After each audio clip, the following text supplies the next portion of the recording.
You mentioned a word earlier, and I wonder if we could just define a few terms because people are confused. There is chelation, and then there's binding or binder. And you mentioned adsorbing as opposed to absorbing. So can you define the difference between something that's able to absorb and adsorb, what that means? And also, is there a difference between a chelator and a binder? So if you take the classic examples would be the two opposite polarities of a magnet. You have a negative charge, you have a positive charge. On the other ends, you have just the opposite. You can't put the positive charges together, Right. and you can't put the magnets together on the negative polarity. So something that attracts electrically and magnetically, like a magnet that attracts, is its opposite polarity.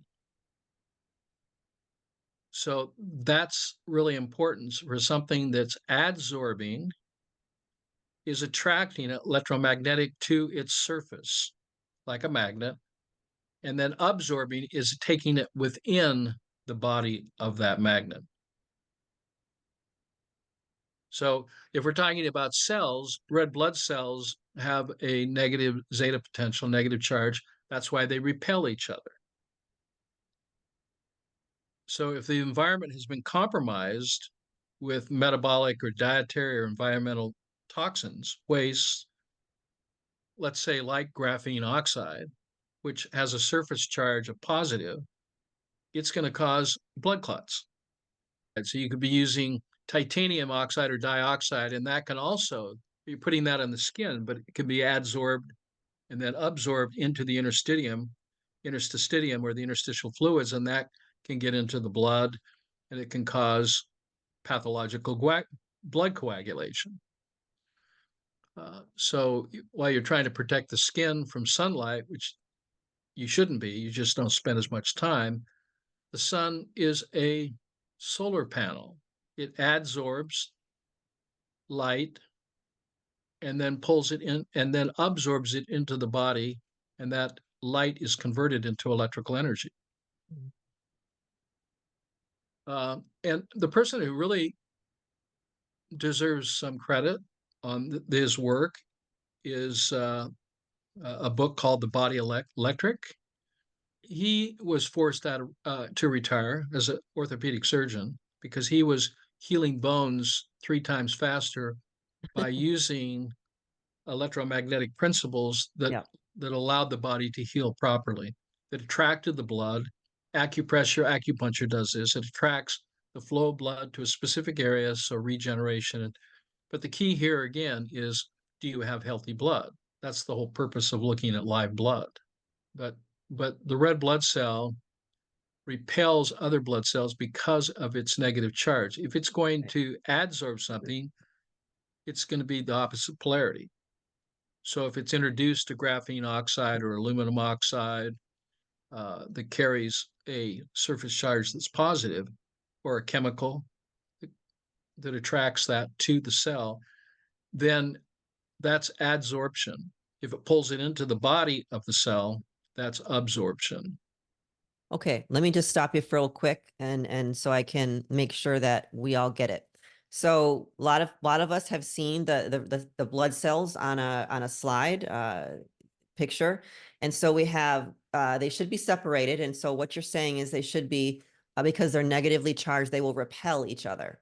Now, when we get Yeah. a positive element in there in the form of maybe graphene, but also something that's going to change the charge of the actual cell, then they start to clump together and even stack on top of each other.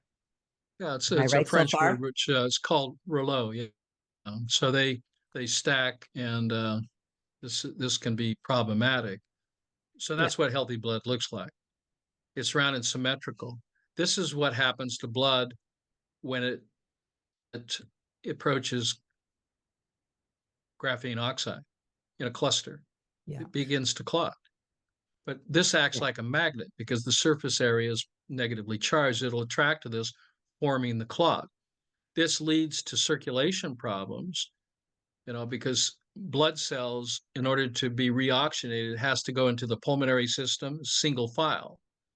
That's what the marine plasma, it connects to its opposite polarity. It's identical to the graphene oxide, other than its surface charge. So it's like I'm looking at two magnets of the same shape, anatomically identical, Hmm. but their surface charges are opposite each other. So what do? They they connect, Yeah. kind of like the coupling of a train, a passenger car connecting to another car, and So, it clicks. That's chelation therapy.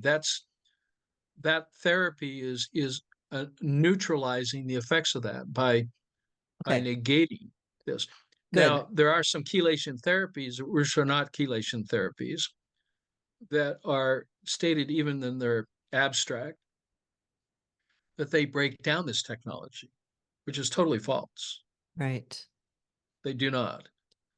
And if they did, let's just suppose they did, all they're doing is providing an environment to break down smaller parts that will be self-assembled again at a later Yeah. time based upon the field of magnetics.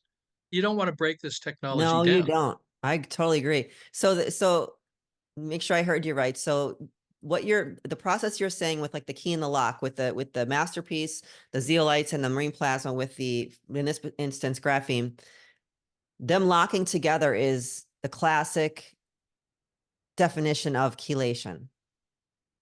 It's That's not that is the adsorbing. no, that's what clay's all about. Okay. Clay's Clay adsorb. clay Okay. connects it, and then that's absorb, Yep. adsorbing, and then pulls it into the body. Somebody said, well, does that couple break? It's going to take a lot for that to break apart, you know, a serious event. So With the clay, you answer is mean? no, with the Zeolite. Okay. zeolite and the graphene oxide. Okay. But when the Yeah. clay gets it, it's game over. It means, I mean, it's not only been chelated, it's been absorbed into its body, and there's he can't do any more harm anymore. And because of the surface charge, it's not going to interact with body cells or blood. It's the safest way. And now there's two safe ways to do this, is to demagnetize or disconnect or neutralize that positive charge with the masterpiece zeolite. Okay, so use them in combination with each other. Zeolite is is a volcanic, I guess, ash, the Ash. source Uh-huh. of, yeah, and it has a surface charge which is negative, Right. and therefore will chelate Chelate. and couple, and therefore So it it will won't it will adsorb. basically it will not adsorb. No, Okay, that's important to know. it will adsorb but not absorb. Right. Oh, so it will adsorb. So it will Yes, suffuse the absolutely. system. It'll couple, Okay. but it won't necessarily take. It may take it. I'll qualify this because most of the graphene is two dimensional. Right. So here again, it can take that in, but it's basically just holding it from the surface area.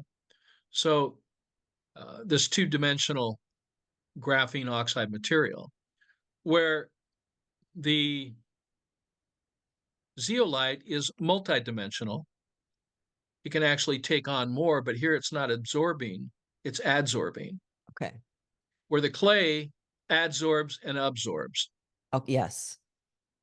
Trying to Could understand be and make sure aluminum. I'm clear on the mechanism of action of zeolite and all of the positively charged molecules that it will bring to it. By whatever name, it's all about surface charge. Yes. Hmm. So, so the zeolite's going to attract to all positively charged surface areas Hmm. and will adsorb those Okay, clear. to its surface Mhm. and couple it, connect it. You can see this. Yeah, And if if you look at it from this is a multi-dimensional graphic of the zeolite. So it's not just one surface, it's multiple surface areas that could adsorb this. Now you could say, well, that's also absorbing it.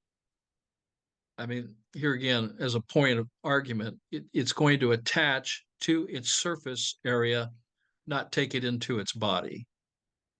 that's a great representation of what they call the cage. That's exactly what It it kind is of a looks like. cage. Yeah, it shows it there very, very Yeah. clearly.